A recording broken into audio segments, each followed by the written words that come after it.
When life feels uncertain and we experience fear, often our external environment reflects that chaos.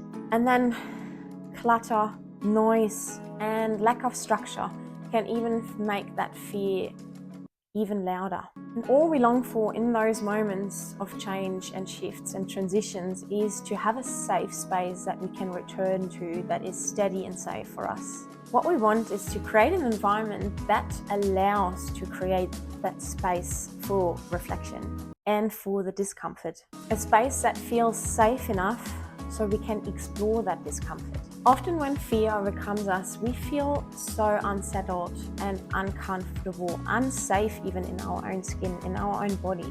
So we try to find and retreat a space that we can return to. Now, as society treats at the moment emotions and fear, sometimes we don't really feel safe enough to express our emotions. And to show an emotion still in modern society feels unacceptable, unprofessional, and even as a weakness. While it's my mission to change that misconception, but for now, let's just work with that fact. Here are two scenarios and two practices. One where we don't feel safe in that very moment, and one when we do feel safe in that very moment.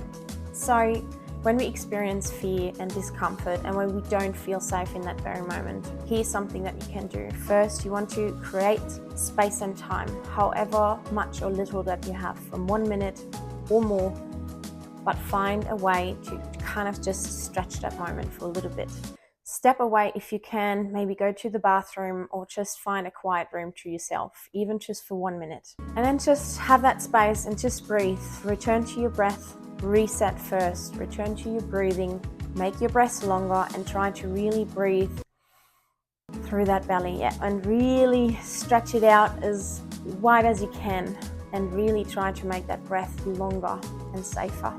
And then focus on what can anchor you in that moment. Maybe it's feeling your breath moving through your nose, through your throat, through your lungs, or you focus on how your clothes touch your skin.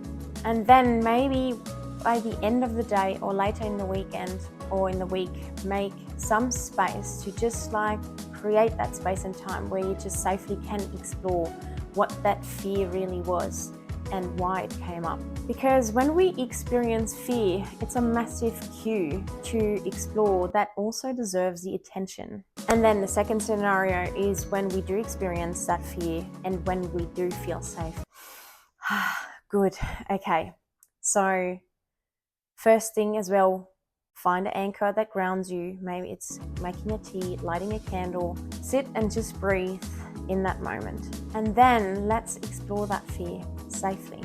Exploring the fear we will cover in the next little health snippet. So for now, we just explore the environment. So here's a little reflective question. When you experience that fear or uncertainty or discomfort, where in your physical space do you feel most unsettled or unsafe? And where do you feel safe? Where could you retreat to if you do feel unsafe or unsettled? Which place could you define as your personal safety spot if you ever find yourself in that moment? And what simple environmental cue can you take with you that reminds you of calm? And what short grounding ritual could you explore that helps you retreat to that calm center, to feel safe, to explore the unknown? For example, tidying a corner or lighting a candle. And how can you make and create your space like a little cocoon that you feel safe in when you explore that fear and that discomfort? If you'd like to explore how to create a gentle and safe environment, check out my Health Reset Journal.